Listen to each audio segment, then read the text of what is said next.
Look, I'd be absolutely clear with everybody. This is not our court. It's another jurisdiction, but clearly it has massive impacts on people's thinking around the world. It's a very important decision.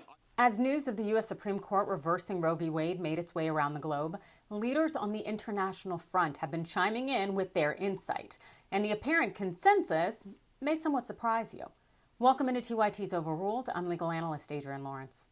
When the U.S. Supreme Court reversed 50 years of precedent on abortion rights on Friday, well, it joined the likes of Russia and Nicaragua, nations that have curbed access to abortion.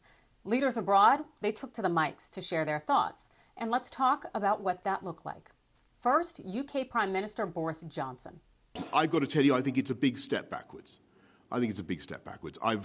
I've always believed in a woman's right to choose, and I stick to that view, and that's why the UK has the laws that it does. And actually, if you look, we recently took steps to make sure that those laws were enforced throughout the whole of the UK.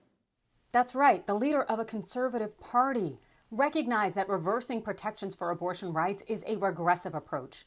And not too far away, those in the bordering nation of the UK, well, they took it a step further. Here's Michael Mick Wallace, a politician who's been a member of the European Parliament since July 2019.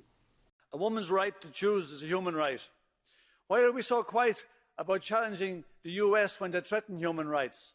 Some people have said in here, oh, we can't be, how dare we talk about the US? Well, we talk about everybody else. Is the US a functioning democracy? Well, let's have a look at it. It costs $2 billion to become president. They're 25% of the total prisoners in the world. They spend over $800 billion a year on arms, which is more than most of the world put together. They've been at war for 250 years since their state was formed 275 years ago. But they can't afford universal health care. They can't afford the $1.7 trillion debt forgiveness for students. They can't afford a programme for the 17 million children that go to bed hungry. Is this a functioning democracy? What's your idea of a democracy? Bernie Sanders wasn't even allowed to win the nomination for the Democrats. The Americans couldn't spell democracy. Now, Wallace made those remarks earlier this month following the leaked Roe reversal. And as he astutely observes, other nations aren't calling the U.S. to task as they're forcing individuals now to carry life. That's a human right violation.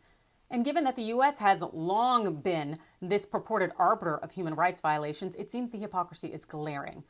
Even our neighbor to the north, Justin Trudeau in Canada, he tweeted this: "The news coming out of the United States is horrific. My heart goes out to the millions of American women who are now set to lose their legal right to an abortion. I can't imagine the fear and anger you are feeling right now." French President Emmanuel Macron, well, he echoed a similar sentiment. He wrote this: "Abortion is a fundamental right for all women. It must be protected. I wish to express my solidarity with the women whose liberties are being undermined by the Supreme Court of the United States." Spain's prime minister, and so on and so on. It seems that a number of other nations, whether they are led by conservative parties or led by more liberal parties, they seem to be very keenly and astutely aware that this is a problem.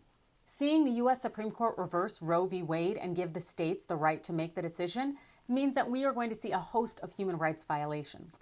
This is incredibly wrong. But what I would argue is just equally as problematic, at least, is the fact that these other nations are in a position to possibly do something about it. Why not call the U.S. to task for these human rights violations? Will there be a nation with the courage to hold the U.S. accountable, just like the U.S. has done so many other nations over the centuries?